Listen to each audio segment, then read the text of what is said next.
మేడ్చల్ జిల్లా పోచారంలో అమానుష ఘటన చోటు చేసుకుంది. అన్నాజీగూడ రాజీవ్ గృహకల్పకు చెందిన మనోహర్ అనే యువకుడికి ఎయిడ్స్ ఉందని తెలియడంతో వరుసకు మరదులు అయ్యే యువతి అతనితో పెళ్లికి నిరాకరించింది. ఆ అమ్మాయికి వేరే పెళ్లి కుదరడంతో మనోహర్ కోపం పెంచుకున్నాడు. ఈ నెల 11న యువతి ఇంటికి వెళ్లి బలవంతంగా హెచ్ఐవి పాజిటివ్ బ్లడ్ ఆమెకెక్కించాడు. ఆ అమ్మాయిని కుటుంబ సభ్యులు గాంధీ ఆసుపత్రికి తరలించి పోలీస్ స్టేషన్లో ఫిర్యాదు చేశారు. నిందితుడిని అదుపులోకి తీసుకున్న పోచారం పోలీసులు విచారిస్తున్నారు. ఇదే అంశానికి సంబంధించి మరింత సమాచారం మా ప్రతినిధి రవిచంద్ర అందిస్తారు. రవిచంద్ర, అయితే మేడ్చల్ జిల్లాలోని మేడ్చల్ మల్కాజ్గిరి జిల్లా పోచారం మున్సిపాలిటీలో పరిధిలో ఉన్నటువంటి ఒక రాజు గృహకల్ప ఏరియాలో మనోహర్ అనే యువకుడు ఉంటున్నారు. అయితే ఆ మనోహరు వరుసకు మరదలయ్యేట్టుగా యువతిని ప్రేమిస్తున్నట్టు నటించారు. అంతేకాకుండా ప్రేమించడం ఈ విధంగా చేశారు. అయితే ఆ అమ్మాయికి వేరే వ్యక్తితోటి వివాహం నిశ్చయమైంది.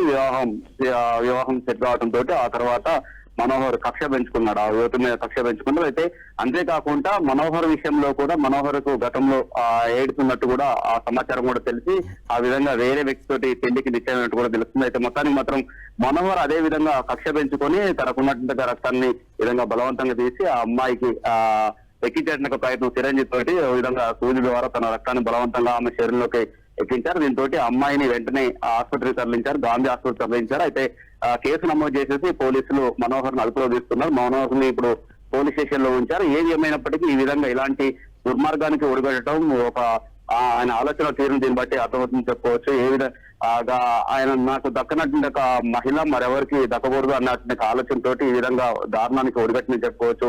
అమ్మాయికి బలవంతంగా ఈ విధంగా ఎయిడ్స్ ఉన్నటువంటి రక్తాన్ని ఎక్కించడం కూడా సరైనది కాదు. దానికి సంబంధించి పోలీసులు కేసు నమోదు చేశారు. మనోహర్కి శిక్ష పడే విధంగా ఆ పోలీసులు ముందుకెళ్తున్నారని చెప్పుకోవచ్చు. Karthik. Right Ravichandra, thank you.